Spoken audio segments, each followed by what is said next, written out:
Hey everyone, I'm Joshua Orro, the Mustang Prince, and welcome to Mustang Prince Orro Reports.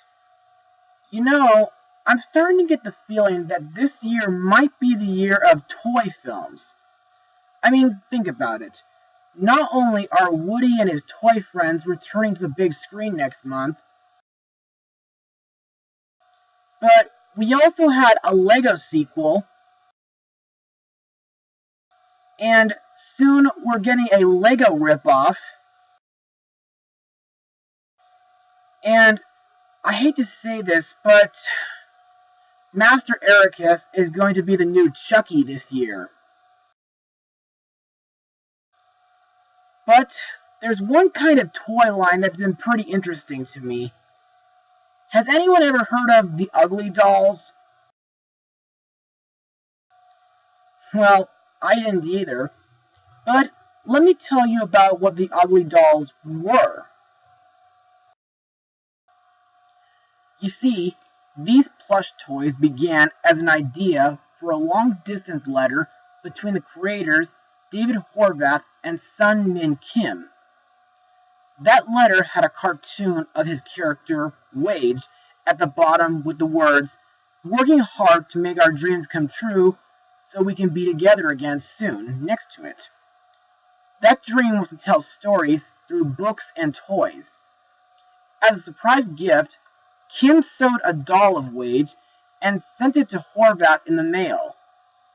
Horvath showed Wage to his pal, Eric Nakamura, owner of a giant robot magazine and store, who thought that Horvath was pitching him a product and immediately ordered a few more for his shop. Horvath wrote to Kim, asking her to sew more, while sending emails with stories about Wage, Babo, and Ice Bat's first ever adventure, soon to become Chili Chili Ice Bat. In the Uglyverse, ugly means unique and special, something to be celebrated. Over the years, numerous collaborative art shows and ugly cons have been held at Giant Robot Los Angeles. The UglyDolls were created in December 2001 and included Babo, Cinco, Ice Bat, Jero, Ox, Target, Trey Wage, Wedgehead, and many, many more. In 2006, the UglyDolls were awarded the Specialty Toy of the Year award by the Toy Industry Association. And just recently, I saw a movie about these little guys, but is it a good animated movie? Well, let's take a look. Released on May 3rd, 2019, the movie is UglyDolls. So, let's get started. In the adorably different town of Uglyville, weirdness is celebrated, strangeness is special, and beauty is embraced as more than meets the eye. After traveling to the other side of a mountain, Moxie and her UglyDoll friends discover perfection, a town where more conventional dolls receive training before entering the real world to find the love of a child. Soon, the UglyDolls learn what it means to be different, ultimately realizing that they don't have to be perfect to be amazing. So, what do I think of the movie? Well, this movie does have a few flaws in it, but that's what makes it very special.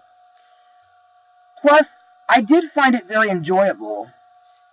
But to further explain why I enjoy the film, let's move on to some Mustang notes.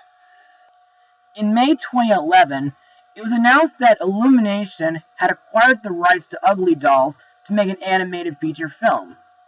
Chris Meledandri was set to produce, with a screenplay from Larry Stuckey. The original creators, David Horvath and Sun Min Kim, were set as executive producers. 4 years later, in 2015, Variety magazine reported that an animated film based on UglyDolls would be the first project produced by STX Entertainment's new family and animation division. In March 28, 2017, Robert Rodriguez signed on to direct, write, and produce the movie, with a release date set for May 10, 2019. The animation was provided by RealFX Creative Studios, who previously gave us Freebirds and The Book of Life. In May 2018, it was announced that Kelly Asbury, who directed Romeo and Juliet, Shrek 2, Smurfs The Lost Village, and Spirit Stallion the Cimarron, had signed on to direct UglyDolls. Now, in my opinion, the animation is pretty similar to DreamWorks' Trolls. Plus, I think the designs for each Ugly doll look very unique and colorful as well. Plus, their town looks very breathtaking. As for the Institute of Perfection, well, in my opinion, the town square is mostly white and gray, and it kind of makes me think of the Stepford Wives movie. Plus, the perfect dolls all kind of resemble British school students. Now let's talk about the music and songs. While the songs in Trolls were mostly jukebox songs, the songs for this movie are all original songs by Christopher Lennertz and Glenn Slater. The songs that I like in this movie were the opening songs, Today's the Day and Couldn't Be Better, the villain song, Ugly Truth, the fashion song, All Dolled Up, and the friendship song, Unbreakable. Also, there are some scenes that were pretty interesting to me, like the doll factory sorting scene at the beginning, which shows how an ugly doll is born in Uglyville, and I liked the Gauntlet Challenge, which is a race through a dollhouse. I also like how the movie explains that even if you are different, you are still very special and unique.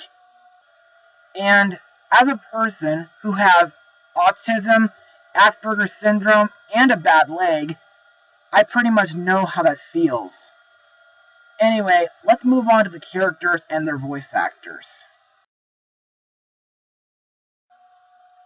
The leader of the group, Moxie, is voiced by Kelly Clarkson, who's best known for singing such beloved hits like Piece by Piece, A Moment Like This, and What Doesn't Kill You Makes You Stronger. I really like Moxie.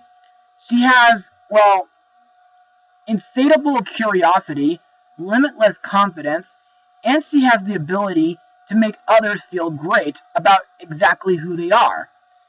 But she's also looking for something more out there.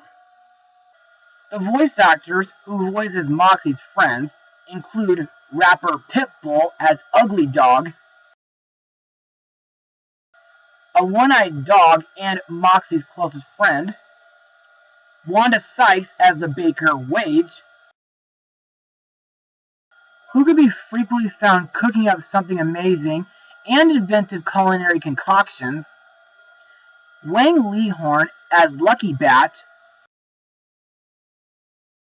who is a wise and thoughtful bat-like advisor, despite the fact that he's a little insecure about his abilities, Gabriel Iglesias as Babo, the largest, soft-spoken, and handiest of the Ugly Dolls, and Emma Roberts as Wedgehead, the newest citizen of Uglyville, who doesn't seem to have a big role compared to the others. The mayor of Uglyville, Ox, is voiced by Blake Shelton, who got to be in Pitch Perfect 2 and the Angry Birds movie.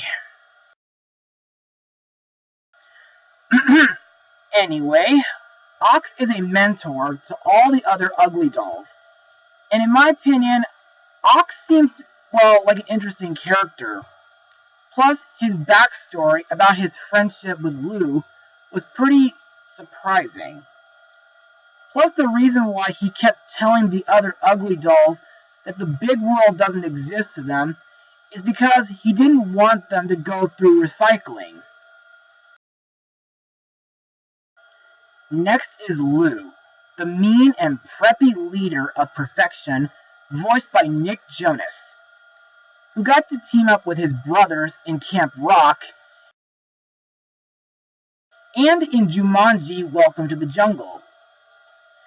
To me, Lou is a very judgmental, egocentric, and manipulative doll, and he believes himself to be above everybody else. He intends to have every doll in his town to be perfect, and wants to get rid of the UglyDolls for falling short of his standards. Plus, he refuses to believe that Moxie and the other UglyDolls can succeed at the academy, so he tries to do everything in his power to prevent them from getting to the big world, where they can find a human to love them. Our next character is Mandy, voiced by Janelle Monáe. Mandy is a lonely, perfect doll who befriends the UglyDolls. In my opinion, Mandy is a very relatable character, and I think her glasses make her look very pretty. And I liked when she gave Moxie and the gang a place to stay for the night, and when she made them look very presentable for the gauntlet. Finally, we have Lou's Spy Girls, Tuesday, Kitty, and Lydia, voiced by Babe Rexha, Charlie XCX, and Lizzo. To me, these three girls act like your typical high-class high school girls, and I think they're very stealthy. Now let's move on to my final words. Overall, UglyDolls is anything but ugly. The story may have been a bit cliched, and some parts had a few hiccups in it, but it was still very relatable and entertaining. The animation was pretty interesting, and Moxie and the other UglyDolls were very colorful and humorous. The Perfect Dolls, though kind of predictable, but Mandy was still very relatable, and the villain Lou was very judgmental and manipulative. The song numbers were very catchy, and the movie's message, including the ending, really tugged at my heart. Now, this movie may not be a perfect one, but it's still very unique, and I think this is something you should check out with your children. I give this movie a 73% out of 100. Well, that's all for now. Be sure to join me on Mother's Day, because we're going back to Pokemon. Mustang Power!